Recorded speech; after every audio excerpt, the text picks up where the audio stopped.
नमस्कार। स्वागत है आपका महाभारत कंप्लीट सागा सीजन 2 में।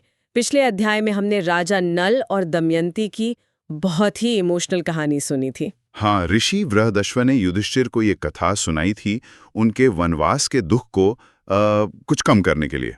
हमने देखा कि कैसे पासे के एक धोखे भरे खेल में राजा नल सब कुछ हार गए, कैसे कली के असर में आकर उन्होंने अपनी पत्नी दमयंती को जंगल में अकेला छोड़ दिया, और फिर कैसे सालों बाद नाग करकोटक और राजा ऋतुपर्ण की मदद से वो न सिर्फ अपना खोया हुआ राज्य बल्कि अपनी पत्नी को भी वापस पाने में कामयाब हुए। वो कहानी उम्मीद की थी, हार के बाद जीत की। और आज हम वन पर्व के एक बहुत ही जरूरी हिस्से तीर्थ यात्रा पर्व पर एक गहरी चर्चा करने वाले हैं। हाँ, ये वो दौर है जब पांडव अपने वनवास में एक लंबी पवित्र यात्रा पर निकलते हैं। लेकिन ये सिर्फ आप कह सकते हैं मंदिरों में घूमना या नदियों में नहाने की कहानी नहीं है, ये उससे कहीं ज्यादा गहरी है। बिल्कुल, इसे एक तरह का साइकोलॉजिकल हीलिंग प्रोसेस भी कह सकते हैं। सोचिए, अर्जुन जो उनके सबसे बड़े योद्धा थे, वो दिव्य अस्त्रों की खोज में इंद्रलोक जा चुके हैं और उनकी कोई खबर नहीं है। कोई खबर नहीं। बाकी भाई, खासकर युधिष्ठिर, उनकी गैर मौजूदगी में बहुत चिंतित और बेचैन हैं। वनवास का समय काटना भारी पड़ रहा है।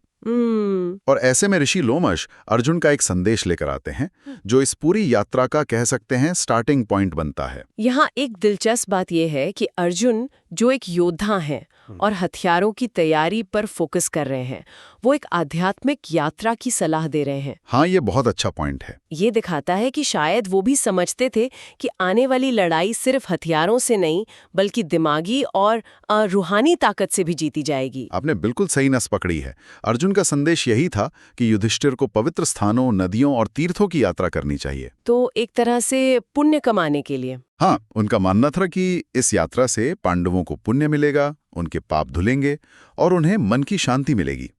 एक तरह से ये वनवास के कष्ट को एक आध्यात्मिक तपस्या, एक स्पिरिचुअल मिशन में बदलने का तरीका था। मतलब विक्टिम माइंडसेट से बाहर निकलकर पिलग्रिम माइंडसेट अपनाना। एग्जैक्टली, यही कोशिश थी। तो चलिए इस यात्रा के सफर को थोड़ा और करीब से देखते हैं।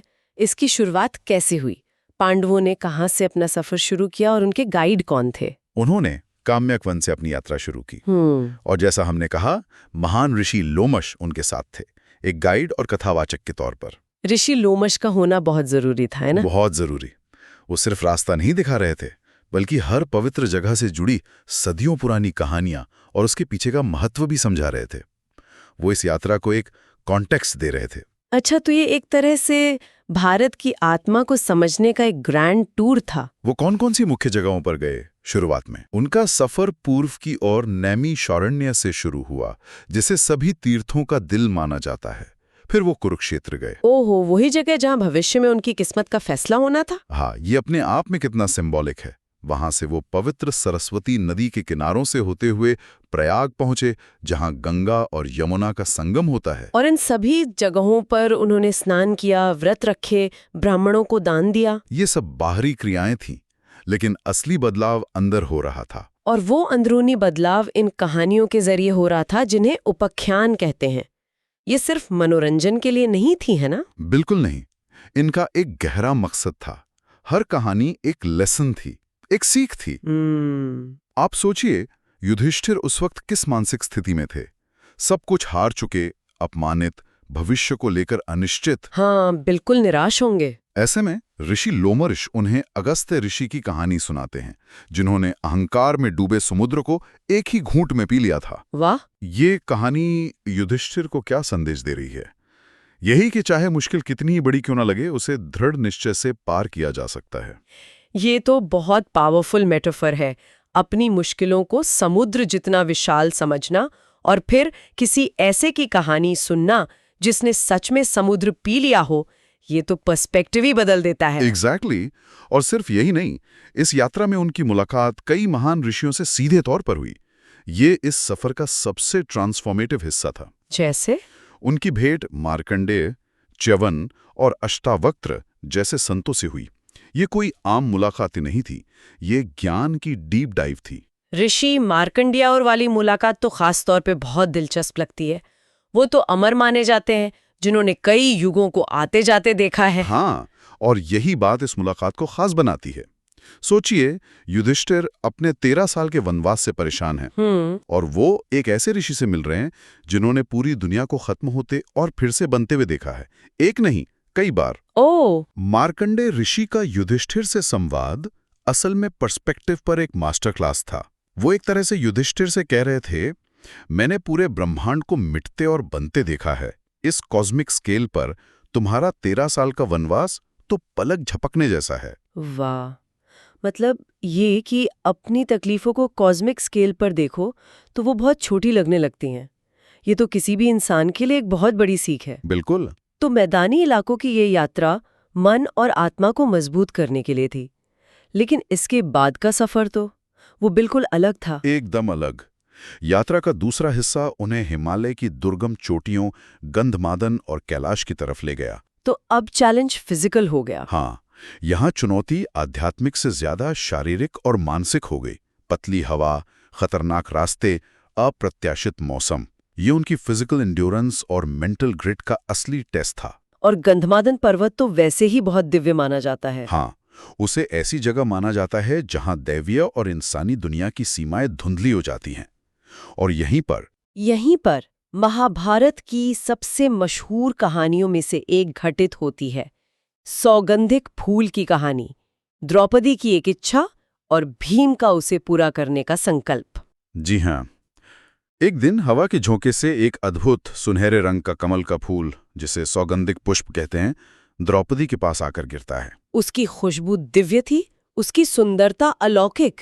बिल्कुल, और उस फूल को देखकर द्रौपदी मोहित हो जाती हैं। यहाँ मुझे हमेशा एक सवाल आता है, क्या द्रौपदी की ये इच्छा सिर्फ एक सुंदर फूल को पाने की थी, या वनवास की उस कठोरता और निराशा के बीच वो किसी दिव्य, किसी खूबसूरत चीज को थामे रखना चाहती थी, एक सिंबल ऑफ होप की तरह? बहुत गहरा पॉइंट है ये। वो फूल सिर्फ एक फूल नहीं था, वो स्वर्गीय सुंदरता और पवित्रता का प्रतीक था जो उनके जीवन से गायब हो चुकी थी। तो वो इच्छा उस अंधेरे में रोशनी की एक किरण खोजने जैसी थी। हाँ, और भीम, जो द्रौपदी से असीम प्रेम करते थे, उनकी इस इच्छा को एक आदेश की तरह लेते हैं। वो एक पल भी नहीं सोचते और उस फूल को खोजने अकेले ही निकल पड़ते हैं। और इसी खोज के दौरान भीम की वो ऐतिहासिक मुलाकात होती है जो शायद इस पूरी तीर्थ यात्रा का सबसे यादगार पल है। हाँ, उनकी मुलाकात पवनपुत्र हनुमान से हुई। ये एक असाधारण क्षण था। कैसे हुई ये मुलाकात? भीम जब गंधमादन पर्वत पर आगे बढ़ रहे थे तो उन्होंने रास्ते में एक बूढ़े वानर को लेटे हुए देखा, जिसकी पूंछ ने पूरा रास्ता रोक रखा था। भीम अपने बल के अहंकार में थे। उन्होंने उस वानर को पूंछ हटाने के लिए कहा। वानर ने बड़ी विनम्रता से कहा, मैं बहुत बूढ़ा और कमजोर हूं, मुझसे तो ये हिलेगी नहीं, तुम ही से हटाकर आगे बढ़ जाओ। और भीम, जिनके बल का कोई मुकाबला नहीं था, वो अपनी पूरी ताकत लगाकर भी उस पूंछ को 1 इंच भी नहीं हिला पाए। बिल्कुल। उसी पल भीम का सारा अहंकार चूर चूर हो गया। उन्हें समझ आ गया है कि ये कोई साधारण वानर नहीं है। उन्होंने हाथ जोड़कर विनम्रता से उनका परिचय पूछा। हाँ, तब हनुमान ने उन्हें अपना असली परिचय दिया और फिर अपना वो विशाल दिव्य रूप दिखाया जो उन्होंने समुद्र लांघते समय धारण किया था। तो ये सिर्फ भीम के घमंड को तोड़ने के लिए नहीं था, ये एक बड़े भाई की तरफ से छोटे भाई को एक सीख थी। ये शक्ति की एक नई परिभाषा थी। हनुमान, जो खुद वायुपुत्र हैं, अपने भाई भीम को समझा रहे थे कि असली ताकत सिर्फ शरीर में नहीं होती। सही बात है। वो हनुमान को आशीर्वाद देते हैं और कहते हैं कि जब युद्ध होगा तो वो अर्जुन के रथ की ध्वजा पर मौजूद रहेंगे और उनकी गर्जना से ही कौरवों की सेना का दिल दहल जाएगा। इस मुलाकात ने भीम को सिर्फ शारीरिक बल नहीं, बल्कि एक आत्मविश्वास और एक गहरा आत्मज्ञान दिया होगा। बिल्कुल। उन्हें समझ आया कि शक्ति का सही इस्तेमाल विनम्रता और विवेक के साथ होता है। हनुमान से मिलने के बाद तो भीम का आत्मविश्वास और संकल्प दोनों ही नई ऊंचाइयों पर पहुंच गए होंगे। फिर वो फूल लाने में सफल हुए। हाँ, वो उस सरोवर तक पहुंच गए जहां हजारों सौगंधिक फूल खिले थे। लेकिन वो सरोवर यक्षों के राजा कुबेर के संरक्षण में था।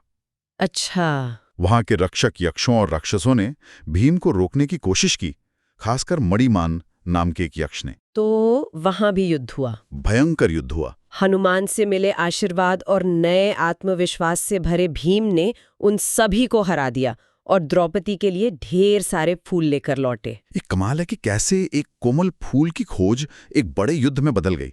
ये भीम के चरित्र को भी दिखाता है। उनका प्यार और उनकी भक्ति भी उनकी ताकत की तरह ही ओवरवेलमिंग है। बिल्कुल। और अंत में ये लंबी और इवेंटफुल तीर्थ यात्रा तब खत्म हुई जब पांडव अर्जुन से फिर से मिले। अर्जुन वापस आ गए थे? हाँ, अर्जुन इंद्रलोक से पाशुपतास्त्र जैसे दिव्य अस्त्रों के साथ वापस लौट चुके थे। परिवार फिर से एक हो गया था, लेकिन अब वो पहले जैसे नहीं थे। इस यात्रा ने उन्हें बदल दिया था। तो इस पूरी यात्रा का हासिल क्या रहा? क्या ये सिर्फ पाप धोने और पुण्य कमाने के लिए थी, या इसका कोई बड़ा स्ट्रेटेजिक मकसद भी था? दोनों ही थे। धार्मिक स्तर पर उन्होंने पुण्य कमाया और खुद को शुद्ध किया, लेकिन साइकोलॉजिकल और स्ट्रैटेजिक लेवल पर उन्होंने भारत की आत्मा को देखा, बड़े बड़े ऋषियों से ज्ञान और आशीर्वाद लिया और मुश्किलों का सामना करके अपने संकल्प को फौलादी बनाया। वो अब सिर्फ एक हारा हुआ निराश परिवार नहीं थे। नहीं, वो एक ऐसी यूनिट थी जो आध्यात्मिक, मानसिक और शारीरिक रूप से आने वाले महायुद्ध के लिए पूरी तरह से तैयार थी। तो ये तीर्थयात्रा पांडवों के लिए एक रीबूट बटन की तरह थी। इसने सिर्फ पुण्य ही नहीं दिया, बल्कि उन्हें उस महायुद्ध के लिए तैयार किया जिसका सामना उन्हें करना ही था। सही कहा आपने। ये सोचने पर मजबूर करता है कि क्या यात्राएं सिर्फ जगहों को देखना होती हैं, या खुद को जानने और बदलने का एक तरीका भी? शायद हर सफर, चाहे वो किसी तीर्थ का हो या जीवन का, हमें कुछ सिखाने के लिए ही होता है, बशर्ते हम सीखने को तैयार हों। अगले अध्याय में हम जानेंगे कि जब पांडव वन में रह रहे थे तो कैसे भीमसेन ने जटासुर नाम के एक खतरनाक राक्षस का वध किया। साथ ही हम यक्ष युद्ध पर्व पर भी और विस्तार से चर्चा करेंगे, जब द्रौपदी के लिए सौगंधिक फूल लाने के दौरान भीम ने कैलाश पर्वत पर मणिमान के नेतृत्व वाले शक्तिशाली यक्षों से युद्ध किया था। हम आपसे फिर मिलेंगे जल्द ही महाभारत अ कंप्लीट सागा में।